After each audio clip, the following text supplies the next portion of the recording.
मान्यवर, स्वास्थ्य किसी भी देश या प्रदेश की मूलभूत सुविधाओं में से एक है।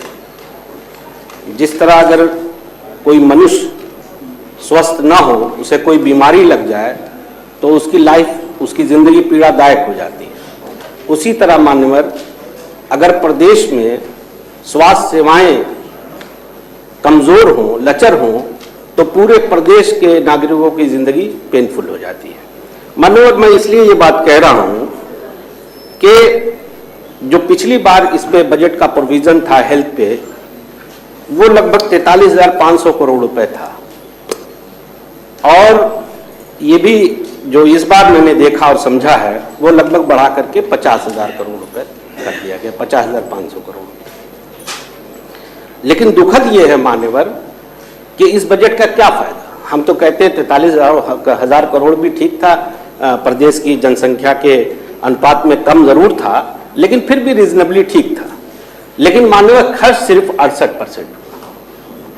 ये एक बड़ा विचारणीय प्रश्न है जिसका ये सदन खुद आकलन कर सकता है कि स्वास्थ्य जैसी गंभीर जो एक जो बेसिक नीड्स है इंसान की, अगर उसके प्रति हम इतना गंभीर हैं कि हमारे जो स्वास्थ्य विभाग है पूरा पैसा नहीं खर्च कर पा रहा है, 68% खर्च कर रहा है, तो हम कुछ भी बजट प्रोविजन करते रहे और उसका ढिढोरा पीटते रहे कि 50,000 करोड़ कर दिया, 1,00,000 करोड़ कर दिया। उसका क्या मतलब है मान्यवर? नीति आयोग की रिपोर्ट के अनुसार हमारा प्रदेश स्वास्थ्य के मामले में सबसे नीचे है, सबसे निचले पायदान पे है। लोहिया, केजीएमसी, एसपीजीआई जैसे बड़े जो हमारे इस प्रदेश की बैकबोन है स्वास्थ्य के मामले में, मान्यवर, वहां पे भी ये हालत है। ठीक है, वहां कॉम्पिटेंट डॉक्टर्स हैं, बियॉन्ड एनी डाउट कि उनकी क्षमता पे कोई सवाल नहीं, मगर साधन पूरे नहीं। आबादी हमारी जितनी है इस प्रदेश की, उसके हिसाब से उस रेशियो में, उस अनुपात में हमारे पास संसाधन नहीं है। नतीजा ये हो रहा है कि बहुत बड़े पैमाने पर मरीज जो गंभीर रूप से पीड़ित हैं, गंभीर बीमारियों से, कैंसर के, किडनी के, हार्ट के, वो बेचारे मजबूर होते हैं, विवश होते हैं जगह और संसाधन की कमी की वजह से कि वो प्राइवेट अस्पतालों में मूव करें, जहां पे उनका धन का भी शोषण होता है और समय से धन की कमी है उनके पास, वो पूरा हो नहीं पाता है, और समय से इलाज नहीं मिल पाता, उनकी मृत्यु हो जाती है। मानो इस क्रम में एक और बात कहना चाहता हूं, वो भूल जाऊंगा इसलिए मैं कह दे रहा हूं। मैं तो आपके माध्यम से हाथ जोड़ के सरकार से एक अपील भी करना चाहता हूं कि हम लोगों को जो विकास निधि दी जाती है 5 करोड़ रुपए के आसपास जो भी है, उसमें एक कैप लगा दिया गया है कि आप किसी भी मरीज को 5 करोड़ से ऊपर, 5 लाख से ऊपर नहीं लिख सकते, और पूरे साल में 25 लाख लिख सकते हैं। मानवर, आप देखिए, अभी मेरे पास, मैं संडे को घर पे था अपने, तो एक मजबूर बाप, एक फादर मेरे पास अपने बच्चे को, 11 साल के बच्चे को लेके आया। ये एक एस्टिमेट है जो हमारे एम्स का है, मतलब देश की हमारी नाक है, और उनके एस्टिमेट पे कोई डाउट, तो कोई शंका हो नहीं सकती। अब वो बेचारा, उसका बच्चा 11 साल का पीड़ित है मेजर थैलीसीमिया से, और एस्टिमेट है 15 लाख का। तो हमसे वो बड़ा रो करके कहने लगा कि आप अपनी निधि से हमें दे दीजिए क्योंकि हमारे पास वक्त नहीं है। तो मान्यवर, सच बताऊं ईमानदारी से, तो हमारे शर्म के हम उसको जवाब नहीं दे पा रहे थे। बड़ी देर तक सोचते रहे कि इनसे क्या कहें हम। फिर हमने उनको बताया कि देखिए, हम 5 लाख अभी लिख देते हैं, लेकिन 5 लाख से आपकी जरूरत पूरी नहीं होगी, क्योंकि वो मजदूर था। मैंने पूछा आप क्या करते हैं, तो कहने मैं मजदूरी करता हूं। तो फिर मैंने उसको बताया कि हम 5 ही लाख दे सकते हैं क्योंकि कानूनी ऐसा है, और हम मानिए अगर मुख्यमंत्री जी को लिखते भी हैं तो वहां पे भी आधा मिलता है। मैं देखिए विरोध के लिए कभी विरोध नहीं करता।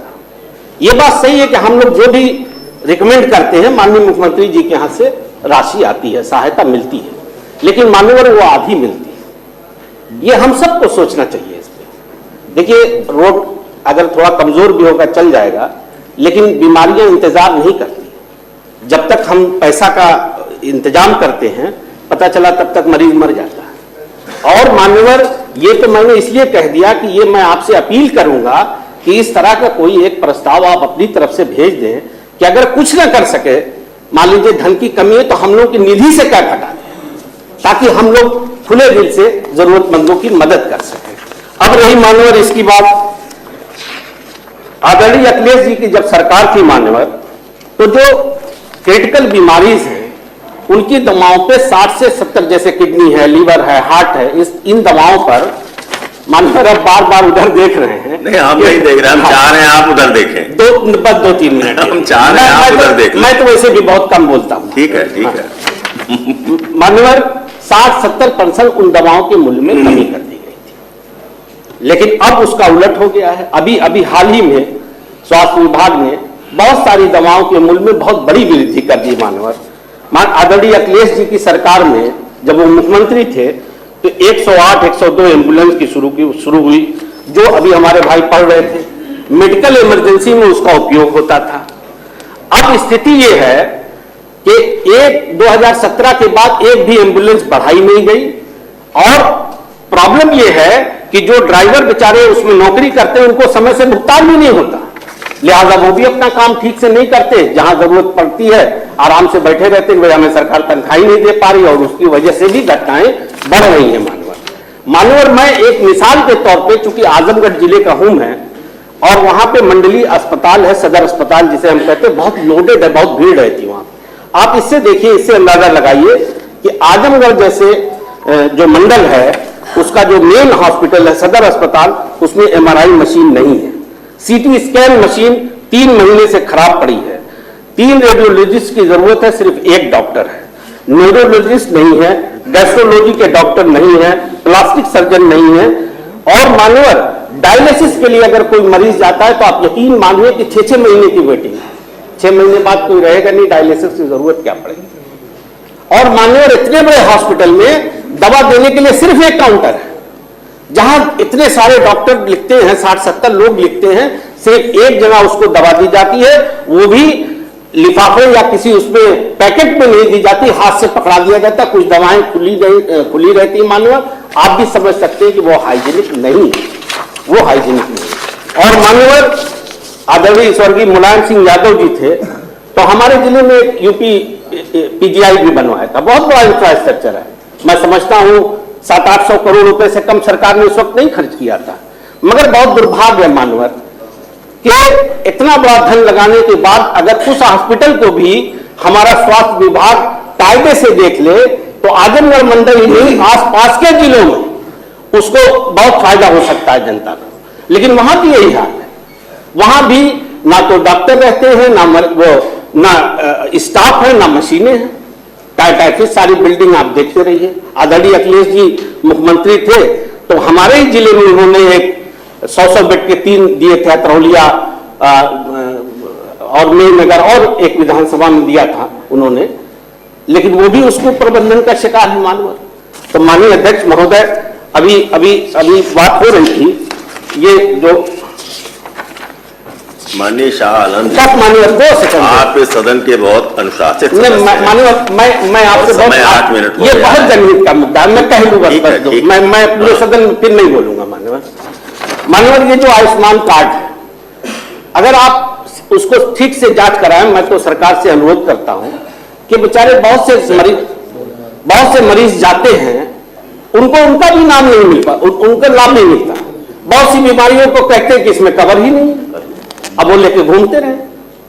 तो माननीय अध्यक्ष महोदय, मैं देखिए स्वास्थ्य एक ऐसा मामला है, मैं तो सरकार से ये कहूंगा कि देखिए हमारे पास अगर कहीं संसाधन, हालांकि संसाधन की कमी नहीं, 8 लाख समथिंग का बजट है, लेकिन स्वास्थ्य अगर हमारी कहते हैं ना कि किसी देश या प्रदेश को आपको तरक्की कराना हो तो आप इंफ्रास्ट्रक्चर पे ध्यान दीजिए, एजुकेशन पे ध्यान दीजिए और स्वास्थ्य पे ध्यान दीजिए।